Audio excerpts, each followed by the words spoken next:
ನಮಸ್ತೆ ಎಲ್ಲರಿಗೂ. ಪದ್ಮಾ ಜ್ಯೋತಿಷ್ಯ ಶಾಸ್ತ್ರಕ್ಕೆ ನಿಮಗೆಲ್ಲರಿಗೂ ಸ್ವಾಗತ. ಬನ್ನಿ ಇವತ್ತಿನ ಈ ಒಂದು ಕುಂಭರಾಶಿಯವರ ಬಗ್ಗೆ ಏನೆಲ್ಲ ಶುಭ ಫಲಗಳು ಇವೆ ಅಂತ ನಾವು ನೋಡ್ತಾ ಹೋಗೋಣ. ಆದಷ್ಟು ನೀವು ಈ ಒಂದು ಸಣ್ಣ ಸಣ್ಣ ಪರಿಹಾರಗಳನ್ನ ಮಾಡಿಕೊಂಡು ನೋಡಿ, ನಿಮ್ಮ ಜೀವನದಲ್ಲಿ ನಿಮ್ಗೆ ತುಂಬಾನೇ ಶುಭ ಅನ್ನೋದು ಆಗುತ್ತೆ. ಏನೇ ಒಂದು ಒಳ್ಳೆ ಕೆಲಸ ಮಾಡಕ್ಕೋದ್ರೂ ಆ ಕೆಲಸದಲ್ಲಿ ನಿಮ್ಗೆ ಸಿದ್ಧಿಸುತ್ತೆ ಶುಭ ಫಲಗಳು, ಮತ್ತೆ ಅದೃಷ್ಟ ಅನ್ನೋದು ಕೂಡಿ ಬರುತ್ತೆ. ಆದಷ್ಟು ನೀವು ಈ ಸೋಮವಾರ ಆಗಲಿ ಅಥವಾ ಮಂಗಳವಾರ ನಿಮಗೆ ಯಾವ ದಿನ ಆಗುತ್ತೆ ಆ ದಿನ ಆದಷ್ಟು ಈ ಒಂದು ಅರಿಶಿಣದ ಕೊಂಬು ಅಂತ ಎಲ್ಲರಿಗೂ ಕೂಡ ಗೊತ್ತೇ ಇರುತ್ತೆ. ಆ ಅರಿಶಿಣದ ಕೊಂಬನ್ನ ಉಪಯೋಗಿಸಿಕೊಂಡು ನೀವು ಈ ಮನೆಯ ಮುಖ್ಯ ದ್ವಾರದ ಬಾಗಿಲು ಅಂತ ಏನಿದೆ, ನಿಮ್ಮ ಒಳಿತು ಕೆಡುಕುಗಳು ಏನೇ ಆಗಿದ್ರು ಅದರಿಂದಾನೇ ನಿಮ್ಗೆ ದಾಟ್ಕೊಂಡು ಬರಬೇಕು. ಹಾಗಾಗಿ ಅದರಿಂದ ಒಂದು ಹಾರವನ್ನ ತಯಾರಿಸಿ ಈ ಬಾಗಿಲಿಗೆ ಹಾಕಿ. ನಿಮ್ಗೆ ನಕಾರಾತ್ಮಕತೆ ಅನ್ನೋದು ತೊಲಗಿ ಹೋಗುತ್ತೆ, ತುಂಬಾನೇ ಶುಭ ಆಗುತ್ತೆ. ನನ್ನ ಆತ್ಮೀಯ ಕುಂಭರಾಶಿಯವರೇ, ಈ ಬ್ರಹ್ಮಾಂಡದ ಮಹಾ ತಿರುವು ಹಾಗೂ ಶನಿದೇವನ ಈ ಒಂದು ದಿವ್ಯ ದೃಷ್ಟಿ, ಮಾನವನ ಜೀವನವು ಕೇವಲ ಕರ್ಮ ಮತ್ತು ಕಾಲದ ಚಕ್ರದ ಮೇಲೆ ಚಲಿಸುತ್ತೆ. ನಾವು ಮಾಡುವ ಪ್ರತಿಯೊಂದು ಕೆಲಸಕ್ಕೂ ಬ್ರಹ್ಮಾಂಡದ ಶಕ್ತಿಗಳು ಸಾಕ್ಷಿಯಾಗಿರುತ್ತೆ. ಗ್ರಹಗಳ ರಾಜ, ನ್ಯಾಯದ ದೇವತೆ, ಕಾವಲುಗಾರನಾದ ಈ ಶನಿ ಮಹಾತ್ಮನ ಕೃಪೆ ಒಮ್ಮೆ ಒಬ್ಬ ವ್ಯಕ್ತಿಯ ಮೇಲೆ ಬಿತ್ತೆಂದರೆ ಆತನ ದರಿದ್ರ ಕಾಲವು ಕರಗಿ ಬಂಗಾರದ ದಿನಗಳು ಆರಂಭವಾಗುತ್ತೆ. ಇಂದು ನಾವು ಮಾತನಾಡುತ್ತಿರುವುದು ರಾಶಿ ಚಕ್ರದ ಅತ್ಯಂತ ಪ್ರಭಾವಶಾಲಿ ಹಾಗೂ ನಿಗೂಢ ರಾಶಿಯಾದ ಕುಂಭರಾಶಿಯ ಬಗ್ಗೆ. ಹಾಗಾಗಿ ಈ ಜೂನ್ ತಿಂಗಳ ಕೊನೆಯ ಈ 2 ದಿನಗಳು, ಅಂದರೆ ಜೂನ್ 29 ಮತ್ತು 30, ಈ ಸುದಿನಗಳು ನಿಮ್ಮ ಬದುಕಿನಲ್ಲಿ ಎಂದೂ ಕಾಣದಂತಹ ಅಭೂತಪೂರ್ವ ಮಹಾ ಬದಲಾವಣೆಗೆ ಸಾಕ್ಷಿಯಾಗಲಿವೆ. ಇದು ಕೇವಲ ಒಂದು ದಿನದ ಭವಿಷ್ಯವಲ್ಲ, ಇದು ಕಳೆದ 11 ತಿಂಗಳುಗಳಿಂದ ನೀವು ಅನುಭವಿಸಿದ ಕಷ್ಟಗಳಿಗೆ, ಅಪಮಾನಗಳಿಗೆ ಶನಿದೇವನು ನೀಡುತ್ತಿರುವ ಮಹಾನ್ಯಾಯದ ತೀರ್ಪು. ಆಕಾಶ ಮಂಡಲದಲ್ಲಿ ಒಂದಲ್ಲ ಎರಡಲ್ಲ ಬರೋಬ್ಬರಿ 6 ಪ್ರಬಲ ದಿವ್ಯ ಯೋಗಗಳು ಏಕಕಾಲದಲ್ಲಿ ಸೃಷ್ಟಿಯಾಗುತ್ತಿವೆ. ಶನಿ ಮಹಾತ್ಮನ ಸ್ವಂತ ಮನೆಯಾದ ಕುಂಭದಲ್ಲಿ ಸೃಷ್ಟಿಯಾಗುತ್ತಿರುವ ಈ ಒಂದು ಪ್ರಬಲ ಶಶ ಮಹಾಪುರುಷ ಯೋಗ, ರಾಹುಕೇತುಗಳ ಪ್ರಭಾವದ ಕಾಲಸರ್ಪ ಯೋಗ ಮತ್ತು ಸಕಲ ಸಿದ್ಧಿ ಕೊಡುವ ಈ ಒಂದು ಸರ್ವಾರ್ಥ ಸಿದ್ಧಿ ಯೋಗ, ಅದೃಷ್ಟವನ್ನು ಬೆಳಗಿಸುವ ಅಮೃತ ಸಿದ್ಧಿ ಯೋಗದ ಜೊತೆಗೆ ಧನಯೋಗ ಮತ್ತು ಬ್ರಹ್ಮಾಂಡದ ಸರ್ವೋಚ್ಚ ರಾಜಯೋಗ ಒಟ್ಟಾಗಿ ಈ ಒಂದು ನಿಮ್ಮ ರಾಶಿಯ ಮೇಲೆ ಪ್ರಭಾವ ಬೀರಲಿದೆ. ಜೂನ್ ತಿಂಗಳು ಮುಗಿಯುವ ಮುನ್ನ ನಿಮ್ಮ ಕುಟುಂಬದಲ್ಲಿ 3 ಭೀಕರ, ಅಂದರೆ ಅತ್ಯಂತ ಬಲಿಷ್ಠವಾದ ಶುಭ ಸುದ್ದಿಗಳು ನಿಮ್ಮನ್ನು ಹುಡುಕಿಕೊಂಡು ಬರಲಿವೆ. ಈ ಅದ್ಭುತ ಯೋಗಗಳ ಹಿನ್ನೆಲೆ ಏನು, ನಿಮ್ಮ ಜೀವನದ ಯಾವ ಭಾಗದಲ್ಲಿ ಮಹಾಕ್ರಾಂತಿ ಸಂಭವಿಸಲಿದೆ ಎಂಬುದನ್ನು ಈ ವಿಸ್ತೃತ ವಿಶ್ಲೇಷಣೆಯಲ್ಲಿ ಸಂಪೂರ್ಣವಾಗಿ ನಾವು ತಿಳಿಯೋಣ. ಜೂನ್ ಅಂತ್ಯದ ಮಹಾಯೋಗಗಳ ರಹಸ್ಯ ಮತ್ತು ವೈಜ್ಞಾನಿಕ ಒಂದು ಹಿನ್ನೆಲೆ. ಜ್ಯೋತಿಷ್ಯ ಶಾಸ್ತ್ರದ ಪ್ರಕಾರ ಶನಿದೇವನನ್ನು ಕೇವಲ ಕಷ್ಟ ಕೊಡುವ ದೇವರೆಂದು ಬಿಂಬಿಸುವುದು ತಪ್ಪು. ಆತ ಕರ್ಮಫಲದಾತ. ಯಾರು ಪ್ರಾಮಾಣಿಕವಾಗಿ ಶ್ರಮ ಪಡ್ತಾರೋ, ಯಾರ ಮನಸ್ಸಿನಲ್ಲಿ ಕಪಟ ಇರಲ್ವೋ ಅವರಿಗೆ ಶನಿದೇವನು ರಾಜವೈಭೋಗಗಳನ್ನು ಕರುಣಿಸುತ್ತಾನೆ. ಈ ಜೂನ್ 29ರಿಂದ ಆರಂಭವಾಗುವ ಈ ಒಂದು 2 ದಿನಗಳ ಕಾಲಾವಧಿಯು ಇಡೀ ವರ್ಷದಲ್ಲೇ ಅತ್ಯಂತ ಅಪರೂಪವಾದದ್ದು. ಶಶ ಮಹಾಪುರುಷ ಯೋಗದ ಒಂದು ತಾಕತ್ತು. ಕುಂಭರಾಶಿಯ ಅಧಿಪತಿಯೇ ಶನಿದೇವ. ತನ್ನದೇ ಸ್ವಕ್ಷೇತ್ರದಲ್ಲಿ ಈ ಶನಿ ನೆಲೆಸಿದಾಗ ಶಶಯೋಗ ಸೃಷ್ಟಿಯಾಗುತ್ತೆ. ಈ ಯೋಗದ ಪ್ರಭಾವದಿಂದಾಗಿ ನಿಮ್ಮ ನಿರ್ಧಾರ ಕೈಗೊಳ್ಳುವ ಸಾಮರ್ಥ್ಯ ದುಪ್ಪಟ್ಟವಾಗುತ್ತೆ. ಇಲ್ಲಿಯವರೆಗೆ ನಿಮ್ಮನ್ನು ಕಡೆಗಣಿಸಿದವರು ನಿಮ್ಮ ಬುದ್ಧಿವಂತಿಕೆಯನ್ನು ಕಂಡು ಬೆರಗಾಗುವ ಸಮಯ ಇದು. ಭೂಮಿ, ಗೃಹ ಹಾಗೂ ರಾಜಕೀಯ ರಂಗದಲ್ಲಿ ಗುರುತಿಸಿಕೊಳ್ಳಲು ಬಯಸುವವರಿಗೆ ಇದು ಅತ್ಯಂತ ಸುವರ್ಣಾವಕಾಶ. ಸರ್ವಾರ್ಥ ಸಿದ್ಧಿ ಮತ್ತು ಅಮೃತ ಸಿದ್ಧಿ ಯೋಗದ ಸಮ್ಮಿಲನ. ನೀವು ಕೈ ಹಾಕುವ ಪ್ರತಿಯೊಂದು ಕೆಲಸವೂ ಅರ್ಧಕ್ಕೆ ನಿಂತು ಹೋಗುತ್ತಿದೆಯೇ, ಸಾಲದ ಬಾಧೆ ಕಾಡುತ್ತಿದೆಯೇ, ಈ 2 ಯೋಗಗಳು ಸಕ್ರಿಯವಾಗಿರುವುದರಿಂದ ನಿಮ್ಮ ಹಳೆಯ ಬಾಕಿ ಉಳಿದಿರುವ ಕೆಲಸಗಳು ಯಾವುದೇ ವಿಘ್ನವಿಲ್ಲದೆ ಪೂರ್ಣಗೊಳ್ಳುತ್ತೆ. ಕೋರ್ಟ್ ಕಚೇರಿ ವ್ಯವಹಾರಗಳು ನಿಮ್ಮ ಪರವಾಗಿ ತೀರ್ಪು ನೀಡುವ ಸಾಧ್ಯತೆ ದಟ್ಟವಾಗಿದೆ. ಅಮೃತ ಸಿದ್ಧಿ ಯೋಗವು ನಿಮ್ಮ ಆರೋಗ್ಯದಲ್ಲಿದ್ದ ದೀರ್ಘಕಾಲದ ಸಮಸ್ಯೆಗಳನ್ನು ಬೇರು ಸಮೇತ ಕಿತ್ತೊಗೆಯಲು ಸಹಕಾರಿಯಾಗಲಿದೆ. ಈ ಧನ ರಾಜಯೋಗದ ಒಂದು ಉದಯ. ನಿಮ್ಮ ಆರ್ಥಿಕ ಪರಿಸ್ಥಿತಿಯಲ್ಲಿ ಧನಗಮನದ ಒಂದು ಯೋಗ ಕೂಡ ಇಲ್ಲಿ ಕಾಣ್ತಿದೆ. ಆದರೆ ನೆನಪಿಡಿ, ಈ ಧನಲಾಭವು ಕೇವಲ ಅದೃಷ್ಟದಿಂದ ಬರುವುದಿಲ್ಲ. ಭೂತಕಾಲದಲ್ಲಿ ನೀವು ಪಟ್ಟ ಕಷ್ಟದ ಪ್ರಾಮಾಣಿಕ ಶ್ರಮದ ಫಲವಾಗಿ ಬ್ರಹ್ಮಾಂಡವು ನಿಮಗೆ ಮರಳಿ ನೀಡುತ್ತಿರುವ ಕೊಡುಗೆಯಾಗಿದೆ. ಕುಟುಂಬವನ್ನು ಆವರಿಸಲಿರುವ 3 ಭೀಕರ ಮಹಾ ಸಿಹಿ ಸುದ್ದಿಗಳು. ಈ 2 ದಿನಗಳಲ್ಲಿ ಕುಂಭರಾಶಿಯವರ ಮನೆ ಬಾಗಿಲಿಗೆ ಬರಲಿರುವ ಆ 3 ಮಹಾ ಅದ್ಭುತ ಸುದ್ದಿಗಳು ಯಾವುವು ಗೊತ್ತೇ? ಅಂದರೆ ಮೊದಲನೆಯ ಮಹಾ ಸುದ್ದಿ, ಈ ಸಂತಾನ ಹಾಗೂ ಶಿಕ್ಷಣ ಕ್ಷೇತ್ರದಲ್ಲಿ ದಿವ್ಯ ಯಶಸ್ಸು. ನಿಮ್ಮ ಮನೆಯಲ್ಲಿ ಮಕ್ಕಳ ವಿದ್ಯಾಭ್ಯಾಸದ ಬಗ್ಗೆ ತೀವ್ರ ಚಿಂತೆ ಇತ್ತೆ, ಅಥವಾ ದಂಪತಿಗಳು ದೀರ್ಘಕಾಲದಿಂದ ಸಂತಾನ ಭಾಗ್ಯಕ್ಕಾಗಿ ದೇವತಾ ಪ್ರಾರ್ಥನೆ, ವೈದ್ಯಕೀಯ ಚಿಕಿತ್ಸೆ ಪಡೆಯುತ್ತಾ ದಣಿದಿದ್ದರೆ, ಶನಿದೇವನ ಕೃಪೆಯಿಂದ ಈ ಸಂತಾನ ಹಿತೈಷಿಗಳಿಗೆ ಅತ್ಯಂತ ಮಂಗಳಕರವಾದ ಸುದ್ದಿ ಸಿಗುತ್ತೆ. ಈ ಮಕ್ಕಳ ಯಶಸ್ಸು, ಅವರ ಉದ್ಯೋಗ ಅಥವಾ ಉನ್ನತ ಶಿಕ್ಷಣದ ಈ ಪ್ರವೇಶಾತಿಯು ನಿಮ್ಮ ಕುಟುಂಬದ ಕೀರ್ತಿಯನ್ನು ಹೆಚ್ಚಿಸುತ್ತೆ. ಈ ಮನೆಯ ಹಿರಿಯರ ಆಶೀರ್ವಾದದ ಬಲದಿಂದ ಇಡೀ ಮನೆಯಲ್ಲಿ ನಕಾರಾತ್ಮಕ ಶಕ್ತಿಗಳು ದೂರವಾಗಿ ಧನಾತ್ಮಕ ಶಕ್ತಿ ಮನೆ ಮಾಡುತ್ತೆ. ಎರಡನೆಯ ಮಹಾ ಸುದ್ದಿ ಅಂದರೆ ಸರ್ಕಾರಿ ಉದ್ಯೋಗ ಹಾಗೂ ವೃತ್ತಿ ಜೀವನದಲ್ಲಿ ಬಡ್ತಿ, ಪ್ರಮೋಷನ್. ಸ್ಪರ್ಧಾತ್ಮಕ ಪರೀಕ್ಷೆಗಳನ್ನು ಬರೆದು ಫಲಿತಾಂಶಕ್ಕಾಗಿ ಕಾಯುತ್ತಿರುವ ಯುವಕ ಯುವತಿಯರಿಗೆ ಈ 2 ದಿನಗಳು ಅತ್ಯಂತ ನಿರ್ಣಾಯಕ. ನಿಮ್ಮ ಪರವಾಗಿ ಫಲಿತಾಂಶ ಬರುವ ಯೋಗವಿದೆ. ಖಾಸಗಿ ವಲಯದಲ್ಲಿ ಕೆಲಸ ಮಾಡುವವರಿಗೆ ದೀರ್ಘಕಾಲದಿಂದ ನಿರೀಕ್ಷಿಸುತ್ತಿದ್ದ ಸಂಬಳ ಹೆಚ್ಚಳ ಅಥವಾ ಉನ್ನತ ಹುದ್ದೆಯ ಜವಾಬ್ದಾರಿ ದೊರೆಯುತ್ತೆ. ನಿಮ್ಮ ಮೇಲಾಧಿಕಾರಿಗಳು ನಿಮ್ಮ ಶ್ರಮವನ್ನು ಗುರುತಿಸಿ ಸಾರ್ವಜನಿಕವಾಗಿ ಗೌರವಿಸಲಿದ್ದಾರೆ.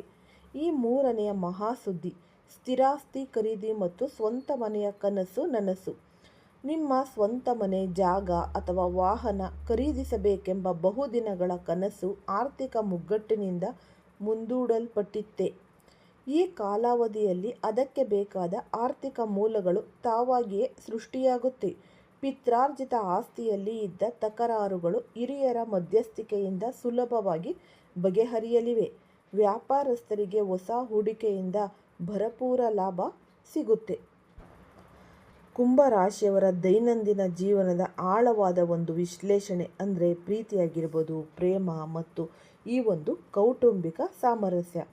ಬ್ರಹ್ಮಾಂಡದ ಗ್ರಹಗಳ ಚಲನೆಯು ಕೇವಲ ನಮ್ಮ ವೃತ್ತಿ ಅಥವಾ ಆರ್ಥಿಕ ಜೀವನವನ್ನು ಮಾತ್ರವಲ್ಲ, ನಮ್ಮ ಭಾವನಾತ್ಮಕ ಜಗತ್ತನ್ನು ನಿಯಂತ್ರಿಸುತ್ತೆ. ಶನಿದೇವನ ಶಶಯೋಗ ಮತ್ತು ಶುಕ್ರನ ಸೌಮ್ಯ ದೃಷ್ಟಿಯ ಸಮ್ಮಿಲನದಿಂದಾಗಿ ಈ 2 ದಿನಗಳಲ್ಲಿ ಕುಂಭರಾಶಿಯವರ ಪ್ರೇಮ ಮತ್ತು ಕೌಟುಂಬಿಕ ಜೀವನದಲ್ಲಿ ಅದ್ಭುತವಾದ ಯೋಗ ಸೃಷ್ಟಿಯಾಗಲಿದೆ. ದಾಂಪತ್ಯ ಜೀವನದಲ್ಲಿ ಮಧುರತೆ ನೀವು ಕಾಣಬಹುದು. ಕಳೆದ ಕೆಲವು ತಿಂಗಳುಗಳಿಂದ ಸಣ್ಣ ಪುಟ್ಟ ವಿಷಯಗಳಿಗೂ ಗಂಡ ಹೆಂಡತಿಯ ನಡುವೆ ಮನಸ್ತಾಪಗಳು, ಅನಗತ್ಯ ವಾದ ವಿವಾದಗಳು ಜರುಗುತ್ತಿದ್ರೆ, ಈ ಜೂನ್ ಕೊನೆಯ ಈ 2 ದಿನಗಳಲ್ಲಿ ಆ ಎಲ್ಲ ಕಹಿ ನೆನಪುಗಳು ಮರೆಯಾಗುತ್ತೆ. ನಿಮ್ಮ ಸಂಗಾತಿಯು ನಿಮ್ಮ ಶ್ರಮವನ್ನು ಅರ್ಥ ಮಾಡಿಕೊಂಡು ನಿಮಗೆ ಬೆನ್ನೆಲುಬಾಗಿ ನಿಲ್ಲುತ್ತಾರೆ. ಪರಸ್ಪರ ಗೌರವ ಹೆಚ್ಚಾಗುತ್ತೆ, ಕುಟುಂಬದಲ್ಲಿ ಶಾಂತಿ ನೆಲೆಸುತ್ತೆ. ಜೀವನ ಸಂಗಾತಿಯ ಹೆಸರಿನಲ್ಲಿ ಯಾವುದೇ ಹೊಸ ಹೂಡಿಕೆ ಅಥವಾ ವ್ಯವಹಾರವನ್ನು ಆರಂಭಿಸಲು ಇದು ಅತ್ಯಂತ ಸೂಕ್ತ ಸಮಯ. ಈ ಪ್ರೇಮಿಗಳ ಬದುಕಿನಲ್ಲಿ ಮಹತ್ತರ ತಿರುವು. ನೀವು ಯಾರನ್ನಾದರೂ ನಿಜವಾಗಿ ಪ್ರೀತಿಸುತ್ತಿದ್ದು ಅದನ್ನು ವ್ಯಕ್ತಪಡಿಸಲು ಹಿಂಜರಿಯುತ್ತಿದ್ರೆ, ಈ ದಿನಗಳಲ್ಲಿ ನಿಮ್ಮ ಮನದ ಮಾತನ್ನು ಮುಕ್ತವಾಗಿ ಹೇಳಬಹುದು. ಈ ಗ್ರಹಗಳ ಬಲವು ನಿಮ್ಮ ಪರವಾಗಿ ಇರುವುದರಿಂದ ಸಕಾರಾತ್ಮಕ ಪ್ರತಿಕ್ರಿಯೆ ಸಿಗುವ ಸಾಧ್ಯತೆ ಇಲ್ಲಿ 95ರಷ್ಟಿದೆ. ಈಗಾಗಲೇ ಪ್ರೇಮಪಾಶದಲ್ಲಿರುವ ದಂಪತಿಗಳಿಗೆ ತಮ್ಮ ಪ್ರೀತಿಯನ್ನು ಪೋಷಕರ ಮುಂದೆ ಇಟ್ಟು ಈ ಮದುವೆಯ ಮಾತುಕತೆಯನ್ನು ಮುನ್ನಡೆಸಲು ಬ್ರಹ್ಮಾಂಡದ ಸಂಪೂರ್ಣ ಬೆಂಬಲ ಸಿಗುತ್ತೆ. ನಿಮ್ಮ ಮನಸ್ಸಿಗೊಪ್ಪುವ, ನಿಮ್ಮ ಆಲೋಚನೆಗಳಿಗೆ ಗೌರವ ನೀಡುವ ದಿವ್ಯ ಸಂಗಾತಿಯ ಪ್ರವೇಶ ನಿಮ್ಮ ಬದುಕಿಗೆ ಹೊಸ ಕಳೆಯನ್ನು ತರಲಿದೆ. ಕೌಟುಂಬಿಕ ಒಗ್ಗಟ್ಟು ಮತ್ತು ಹಿರಿಯರ ಒಂದು ಬೆಂಬಲ. ಮನೆಯಲ್ಲಿ ಯಾವುದೇ ಶುಭ ಕಾರ್ಯಗಳು ಅಥವಾ ಈ ಒಂದು ಮಂಗಳ ಕಾರ್ಯಕ್ರಮಗಳ ಯೋಜನೆಗೆ ಈ ಅವಧಿಯಲ್ಲಿ ಚಾಲನೆ ಸಿಗಲಿದೆ. ಕುಟುಂಬದ ಹಿರಿಯರ ಆರೋಗ್ಯದಲ್ಲಿ ಸುಧಾರಣೆ ಕಂಡುಬರಲಿದ್ದು, ಅವರ ಅನುಭವದ ಮಾತುಗಳು ಮತ್ತು ತತ್ವಗಳು ನಿಮ್ಮ ಬದುಕಿಗೆ ದಾರಿದೀಪವಾಗಲಿವೆ. ನೆನಪಿಡಿ, ಹಿರಿಯರ ಆಶೀರ್ವಾದ ಎಲ್ಲಿದ್ದರೂ ಅಲ್ಲಿ ದಾರಿದ್ರ್ಯ ಸುಳಿಯುವುದಿಲ್ಲ. ಅವರ ಮಾರ್ಗದರ್ಶನವನ್ನು ಗೌರವದಿಂದ ಸ್ವೀಕರಿಸಿ. ಅತಿ ಮುಖ್ಯ ಮುನ್ನೆಚ್ಚರಿಕೆಗಳು ಅಂದರೆ ಈ ತಪ್ಪಿಸಿಕೊಳ್ಳಬೇಕಾದ ಗಂಡಾಂತರಗಳು ನೀವು ನೋಡಲೇಬೇಕು. ಅಂದರೆ ಗ್ರಹಗಳು ಎಷ್ಟೇ ಅನುಕೂಲವಾಗಿದ್ದರೂ ನಮ್ಮ ಸ್ವಂತ ತಪ್ಪುಗಳು ಮತ್ತು ಅಜಾಗರೂಕತೆಯಿಂದ ನಾವು ಕೈಗೆ ಬಂದ ತುತ್ತನ್ನು ಬಾಯಿಗೆ ಬರದಂತೆ ಮಾಡಿಕೊಳ್ಳುವ ಸಾಧ್ಯತೆ ಇದೆ. ಶನಿದೇವನು ನ್ಯಾಯಪ್ರಿಯನಾಗಿರುವುದರಿಂದ ಆತನ ದಿವ್ಯ ದೃಷ್ಟಿ ಇರುವಾಗ ಕುಂಭರಾಶಿಯವರು ಈ ವಿಷಯಗಳಲ್ಲಿ ಅತ್ಯಂತ ಜಾಗರೂಕರಾಗಿ ಇರಬೇಕು. ಅಪರಿಚಿತರ ಮೇಲಿನ ಅತಿಯಾದ ನಂಬಿಕೆ ಮತ್ತು ಹಣದ ಒಂದು ವಹಿವಾಟು. ನಿಮಗೆ ಧನಲಾಭದ ಯೋಗವಿದೆ ಎಂದ ತಕ್ಷಣ ಕಣ್ಣು ಮುಚ್ಚಿ ಯಾರನ್ನೋ ನಂಬಿ ಈ ದೊಡ್ಡ ಮೊತ್ತದ ಹಣವನ್ನು ಸಾಲವಾಗಿ ನೀಡುವುದಾಗಲಿ ಅಥವಾ ಜಂಟಿ ಹೂಡಿಕೆ ಮಾಡುವುದಾಗಲಿ ಮಾಡಬೇಡಿ. ಈ 3 ದಿನಗಳಲ್ಲಿ ಯಾರಾದರೂ ಅತಿಯಾದ ಆಮಿಷ ಒಡ್ಡಿದ್ದರೆ ಅದರಿಂದ ದೂರವಿರಿ. ನೀವು ನೀಡುವ ಹಣ ಮರಳಿ ಬರದೆ ಸಿಲುಕಿಕೊಳ್ಳುವ ಅಪಾಯವಿದೆ. ಯಾವುದೇ ಒಪ್ಪಂದಕ್ಕೆ ಸಹಿ ಹಾಕುವ ಮುನ್ನ ಕಾಗದ ಪತ್ರಗಳನ್ನು ಕೂಲಂಕುಷವಾಗಿ ಪರಿಶೀಲಿಸಿ. ಕುಂಭರಾಶಿಯವರ ಅತಿ ದೊಡ್ಡ ಶತ್ರು ಎಂದರೆ ಅವರ ಒಂದು ಕ್ಷಣಿಕ ಕೋಪ ಮತ್ತು ಆತುರದ ಒಂದು ಸ್ವಭಾವ. ಕೆಲವು ಸಂದರ್ಭಗಳಲ್ಲಿ ಪರಿಸ್ಥಿತಿಗಳು ನಿಮ್ಮ ತಾಳ್ಮೆಯನ್ನು ಪರೀಕ್ಷಿಸಬಹುದು. ಅಂತಹ ಸಮಯದಲ್ಲಿ ಉದ್ವೇಗಕ್ಕೆ ಒಳಗಾಗಿ ಈ ಕಠಿಣ ಪದಗಳನ್ನು ಬಳಸಬೇಡಿ. ನಿಮ್ಮ ಒಂದು ತಪ್ಪು ಮಾತು ದೀರ್ಘಕಾಲದ ಸಂಬಂಧವನ್ನು ಮುರಿದು ಬೀಳಬಹುದು ಅಥವಾ ಉತ್ತಮ ಅವಕಾಶವನ್ನು ಕೈತಪ್ಪಬಹುದು. ತಾಳ್ಮೆ ಮತ್ತು ಸಂಯಮದಿಂದ ಮಾತ್ರ ಈ ಸುವರ್ಣಕಾಲದ ಸಂಪೂರ್ಣ ಲಾಭವನ್ನು ಪಡೆಯಲು ಸಾಧ್ಯ. ಸಮಾಜದಲ್ಲಿ ನಿಮ್ಮ ಬೆಳವಣಿಗೆಯನ್ನು ಕಂಡು ಅಸೂಯೆ ಪಡುವವರ ಸಂಖ್ಯೆ ಹೆಚ್ಚಾಗಬಹುದು. ಅವನು ಅಷ್ಟು ಮುಂದೆ ಹೋದ, ನಾನು ಯಾಕೆ ಇಲ್ಲೇ ಇದ್ದೀನಿ ಎಂಬ ಈರ್ಷೆಯ ಭಾವನೆಯನ್ನು ನಿಮ್ಮ ಮನಸ್ಸಿಗೆ ಎಂದಿಗೂ ಬರಲು ಬಿಡಬೇಡಿ. ಇತರರ ಯಶಸ್ಸನ್ನು ನೋಡಿ ಕಲಿಯಿರಿ, ಆದರೆ ಹೊಟ್ಟೆ ಕಿಚ್ಚು ಪಡಬೇಡಿ. ಅಸೂಯೆಯು ಶನಿದೇವನಿಗೆ ಕೋಪ ತರಿಸುವ ಮೊದಲ ಗುಣವಾಗಿದೆ. ಶುದ್ಧ ಮನಸ್ಸಿನಿಂದ ನಿಮ್ಮ ಕೆಲಸದ ಕಡೆಗೆ ಮಾತ್ರ ಗಮನ ಹರಿಸಿ. ಆರೋಗ್ಯ ಭಾಗ್ಯ ಮತ್ತು ಒಂದು ಮಾನಸಿಕ ಸ್ಥಿರತೆ. ಆರೋಗ್ಯವೇ ಭಾಗ್ಯ ಎಂಬ ಗಾದೆ ಮಾತಿನಂತೆ ಎಷ್ಟೇ ಸಂಪತ್ತಿದ್ದರೂ ಈ ಸದೃಢ ಆರೋಗ್ಯವಿಲ್ಲದಿದ್ದರೆ ಎಲ್ಲವೂ ಕೂಡ ವ್ಯರ್ಥ. ಈ 2 ದಿನಗಳಲ್ಲಿ ಕುಂಭರಾಶಿಯವರ ಆರೋಗ್ಯ ಕ್ಷೇತ್ರ ಹೇಗಿರಲಿದೆ ಎಂಬುದರ ಸವಿಸ್ತಾರ ಮಾಹಿತಿ ನೋಡೋಣ. ಈ ದೈಹಿಕ ಆರೋಗ್ಯದ ಒಂದು ಸ್ಥಿರತೆ. ದೀರ್ಘಕಾಲದ ಕಾಯಿಲೆಗಳಿಂದ ಬಳಲುತ್ತಿದ್ದವರಿಗೆ ಸಕಾಲಿಕ ವೈದ್ಯಕೀಯ ಚಿಕಿತ್ಸೆಯಿಂದ ಉತ್ತಮ ಗುಣಮುಖ ಕಂಡುಬರುತ್ತೆ. ನರಗಳ ಸಮಸ್ಯೆ ಅಥವಾ ಬೆನ್ನು ನೋವಿನಿಂದ ಬಳಲುತ್ತಿರುವವರು ಈ ಅವಧಿಯಲ್ಲಿ ಈ ಗಮನಾರ್ಹ ಚೇತರಿಕೆ ಕಾಣಲಿದ್ದಾರೆ. ಆದರೆ ವಾಹನ ಚಲಾಯಿಸುವಾಗ ಅತಿ ಹೆಚ್ಚು ಜಾಗರೂಕತೆ ಅತ್ಯಗತ್ಯ. ವೇಗದ ಚಾಲನೆಯನ್ನು ಸಂಪೂರ್ಣವಾಗಿ ತಪ್ಪಿಸಿ. ಮಾನಸಿಕ ನೆಮ್ಮದಿ ಮತ್ತು ನಕಾರಾತ್ಮಕತೆಯ ನಿವಾರಣೆ. ಈ 6 ಯೋಗಗಳ ಪ್ರಭಾವದಿಂದಾಗಿ ನಿಮ್ಮ ಮನಸ್ಸಿನ ಮೇಲಿದ್ದ ನಿರಂತರ ಒತ್ತಡ ಮತ್ತು ಆತಂಕದ ಮೋಡಗಳು ಕರಗಲಿವೆ. ಧನಾತ್ಮಕ ಆಲೋಚನೆಗಳು ಹೆಚ್ಚಾಗುತ್ತೆ.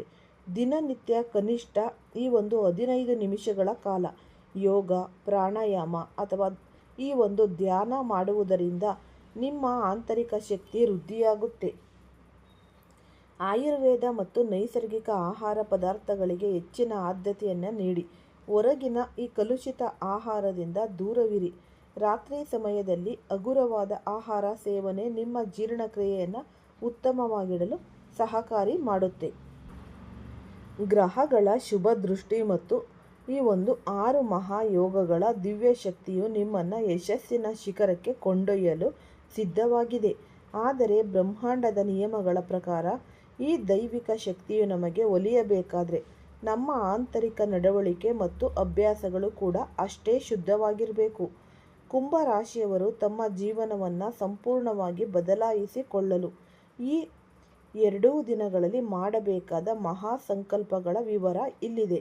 ನಕಾರಾತ್ಮಕ ಸಹವಾಸ ಮತ್ತು ತಪ್ಪು ಹವ್ಯಾಸಗಳಿಗೆ ಒಂದು ಮುಕ್ತಿಯನ್ನು ಕೊಡಿ. ನಿಮ್ಮ ಪ್ರಗತಿಗೆ ಅಡ್ಡಿಯಾಗಿರುವ ಅತಿ ದೊಡ್ಡ ಈ ಒಂದು ಮೈನಸ್ ಪಾಯಿಂಟ್ ಎಂದರೆ ತಪ್ಪು ಸ್ನೇಹಿತರ ಸಹವಾಸ ಅಥವಾ ನಿಮ್ಮ ಸಮಯವನ್ನು ವ್ಯರ್ಥ ಮಾಡುತ್ತಿರುವ ಈ ಒಂದು ದುಶ್ಚಟಗಳು. ಈ ಮದ್ಯಪಾನ ಆಗಿರ್ಬೋದು, ಧೂಮಪಾನ ಅಥವಾ ಜೂಜಾಟದಂತಹ ಹವ್ಯಾಸಗಳು ನಿಮ್ಮ ರಾಶಿಗೆ ಶನಿದೇವನ ಕೆಂಗಣ್ಣಿಗೆ ಗುರಿಯಾಗುವಂತೆ ಮಾಡುತ್ತೆ. ಈ ಜೂನ್ ತಿಂಗಳ ಕೊನೆಯ 2 ದಿನಗಳಲ್ಲಿ ನಾನು ನನ್ನ ತಪ್ಪು ಹವ್ಯಾಸಗಳನ್ನು ಬಿಡುತ್ತೇನೆ ಎಂದು ಶನಿ ಮಹಾತ್ಮನ ಸಾಕ್ಷಿಯಾಗಿ ಸಂಕಲ್ಪ ಮಾಡಿಕೊಳ್ಳಿ. ನಿಮ್ಮ ಬದುಕಿನಲ್ಲಿ ಈ ಒಂದು ಪವಾಡ ಸದೃಶ ಬದಲಾವಣೆ ಆರಂಭವಾಗುತ್ತೆ. ನಿರಾಶೆಯ ಕಪ್ಪು ಮೋಡಗಳು ಸುರಿದು ನಿಮ್ಮ ಬುದ್ಧಿಶಕ್ತಿ ತೇಜಸ್ವಿಯಾಗಲಿದ್ದು ಸಮಾಜದಲ್ಲಿ ಕಳೆದು ಹೋಗಿದ್ದ ಗೌರವ ಮರಳಿ ಸಿಗುತ್ತೆ. ಈ ಕರ್ಮ ಸಿದ್ಧಾಂತ ಮತ್ತು ದಾನ ಧರ್ಮದ ಒಂದು ಮಹತ್ವ. ಶನಿದೇವನು ಕೇವಲ ಭಕ್ತಿಯನ್ನು ನೋಡುವುದಿಲ್ಲ, ಬದಲಾಗಿ ನಾವು ಮಾಡುವ ಕರ್ಮಗಳನ್ನು ಮತ್ತು ಸಮಾಜದ ಬಡವರ ಬಗೆಗಿನ ನಮ್ಮ ಕರುಣೆಯನ್ನು ನೋಡುತ್ತಾನೆ. ನೀವು ಜೀವನದಲ್ಲಿ ನಿರಂತರವಾಗಿ ಯಶಸ್ಸನ್ನು ಸಾಧಿಸಬೇಕಾದರೆ ಒಂದು ಸುವರ್ಣ ನಿಯಮವನ್ನು ಪಾಲಿಸಿ. ನಿಮ್ಮ ಸಂಪಾದನೆಯಲ್ಲಿ ಒಂದು ಸಣ್ಣ ಭಾಗವನ್ನು ಅತ್ಯಂತ ನಿರ್ಗತಿಕರಿಗೆ, ಅಂಗವಿಕಲರಿಗೆ ಅಥವಾ ಹಸಿದವರಿಗೆ ಅನ್ನ, ವಸ್ತ್ರ ಅಥವಾ ಈ ಧನದ ರೂಪದಲ್ಲಿ ದಾನ ಮಾಡಿ. ಬಡವರ ಕಣ್ಣಿನಿಂದ ಬರುವ ಆನಂದದ ಕಣ್ಣೀರು. ಅವರ ಆಶೀರ್ವಾದವು ನಿಮ್ಮ ಜಾತಕದಲ್ಲಿರುವ ಎಂತಹದ್ದೇ ಕ್ರೂರ ಗ್ರಹಗಳ ದೋಷವಿದ್ರೂ ಅವುಗಳ ತೀವ್ರತೆಯನ್ನು ಕಡಿಮೆ ಮಾಡುತ್ತೆ. ಯಾರಿಂದಲೂ ನಿಲ್ಲಿಸಲಾಗದ ಯಶಸ್ಸಿನ ಕೀರ್ತಿಮಾನ್ ಸ್ಥಾಪಿಸಲು ಈ ಪುಣ್ಯಕ್ರಮಗಳು ನಿಮಗೆ ಶ್ರೀರಕ್ಷೆಯಾಗುತ್ತೆ. ಶನಿ ಮಹಾತ್ಮನ ದಿವ್ಯ ಕೃಪೆಗಾಗಿ ಸರಳ ಮತ್ತು ಅತ್ಯಂತ ಪ್ರಭಾವಶಾಲಿ ಪರಿಹಾರಗಳು. ಈ 2 ದಿನಗಳ ಅದ್ಭುತ ಕಾಲಾವಧಿಯ ಸಂಪೂರ್ಣ ಧನಾತ್ಮಕ ಫಲಿತಾಂಶಗಳನ್ನು ನಿಮ್ಮದಾಗಿಸಿಕೊಳ್ಳಲು ಮತ್ತು ನಿಮ್ಮ ಬದುಕಿನಲ್ಲಿ ಕಾಡುತ್ತಿರುವ ಅಡೆತಡೆಗಳನ್ನು ನಿವಾರಿಸಿಕೊಳ್ಳಲು ಈ ದೈವಿಕ ಪರಿಹಾರಗಳನ್ನು ಶ್ರದ್ಧಾಭಕ್ತಿಯಿಂದ ಪಾಲಿಸಿ. ಈ ಸರಸ್ವತಿ ಮತ್ತು ಶನಿದೇವನ ದಿವ್ಯ ಮಂತ್ರದ ಒಂದು ಜಪ.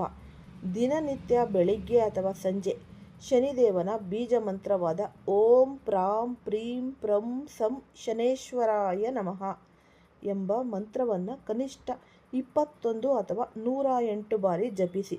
ಇದು ನಿಮ್ಮ ಸುತ್ತಲೂ ಒಂದು ಧನಾತ್ಮಕ ರಕ್ಷಣಾ ಕವಚವನ್ನು ನಿರ್ಮಿಸುತ್ತೆ.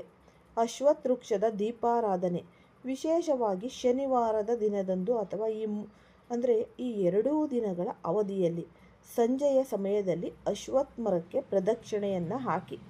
ಮರದ ಬುಡದಲ್ಲಿ ಸಾಸಿವೆ ಎಣ್ಣೆಯ ದೀಪವನ್ನು ಹಚ್ಚಿ ಪ್ರಾರ್ಥಿಸಿಕೊಳ್ಳಿ. ಇದು ನಿಮ್ಮ ಪಿತೃದೋಷವನ್ನು ನಿವಾರಿಸಿ ವೃತ್ತಿ ಜೀವನದಲ್ಲಿ ಸ್ಥಿರತೆಯನ್ನು ತರುತ್ತೆ. ಪ್ರಾಣಿ ಪಕ್ಷಿಗಳ ಸೇವೆ ಮಾಡಿ. ಆದಷ್ಟು ಈ ನಾಯಿಗಳಿಗೆ, ಕಾಗೆಗಳಿಗೆ ಸಾಸಿವೆ ಎಣ್ಣೆಯಿಂದ ಸಿದ್ಧಪಡಿಸಿದ ರೊಟ್ಟಿ ಅಥವಾ ಆಹಾರವನ್ನು ನೀಡಿ. ಮೂಕ ಪ್ರಾಣಿಗಳ ಹಸಿವನ್ನು ನೀಗಿಸುವುದು ಶನಿದೇವನಿಗೆ ಅತ್ಯಂತ ಪ್ರಿಯವಾದ ಸೇವೆಯಾಗಿದೆ. ಈ ದಿವ್ಯ ನಿಯಮಗಳನ್ನು ಪಾಲಿಸಿ ನಿಮ್ಮ ಪ್ರಾಮಾಣಿಕ ಶ್ರಮವನ್ನು ಮುಂದುವರಿಸಿ.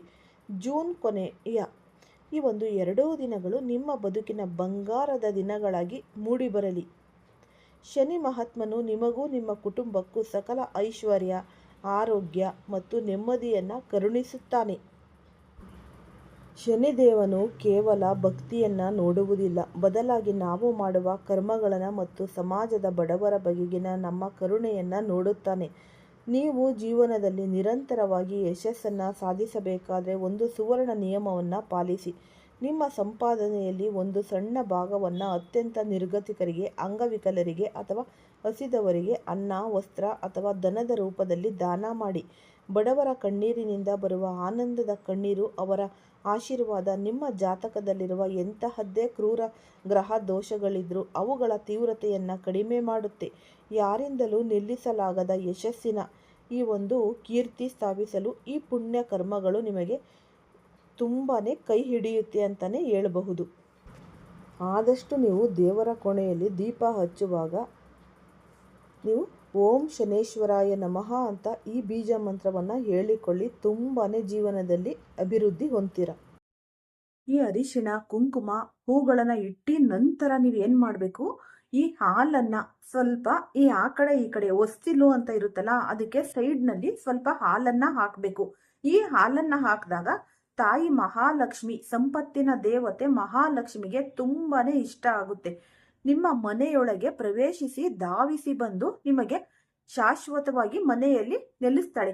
ಆರ್ಥಿಕ ಈ ವೃದ್ಧಿ ಅನ್ನೋದು ಆಗ್ತಾ ಹೋಗುತ್ತೆ. ಹಣದ ಸಮಸ್ಯೆ ಅನ್ನೋದು ನಿಮಗೆ ಬರೋದೇ ಇಲ್ಲ. ಈ ರೀತಿಯ ಸಣ್ಣ ಸಣ್ಣ ಪರಿಹಾರಗಳು ಮಾಡಿಕೊಂಡು ನೋಡಿ, ನಿಮಗೆ ತುಂಬಾನೇ ಒಳ್ಳೇದಾಗ್ತಾ ಹೋಗುತ್ತೆ. ಕುಂಭರಾಶಿಯವರು ಈ ವಿಡಿಯೋ, ಈ ಮಾಹಿತಿ ಇಷ್ಟ ಆಗಿದೆ ಅಂತ ಅನ್ಕೋತೀನಿ. ಇಷ್ಟ ಆಗಿದ್ರೆ ಲೈಕ್ ಮಾಡಿ, ಮತ್ತೆ ಹೊಸದಾಗಿ ಯಾರಾದರೂ ನೋಡ್ತಾ ಇದ್ರೆ ಅವರು ಕೂಡ ಈ ಚಾನಲ್ಗೆ ಸಬ್ಸ್ಕ್ರೈಬ್ ಮಾಡಿಕೊಳ್ಳಿ. ಹೆಚ್ಚಾಗಿ ಈ ವಿಡಿಯೋನ ಎಲ್ಲರಿಗೂ ಶೇರ್ ಮಾಡಿ. ಸರ್ವೇ ಜನ ಸುಖಿನೋ ಭವಂತು. ಎಲ್ಲರಿಗೂ ಧನ್ಯವಾದಗಳು.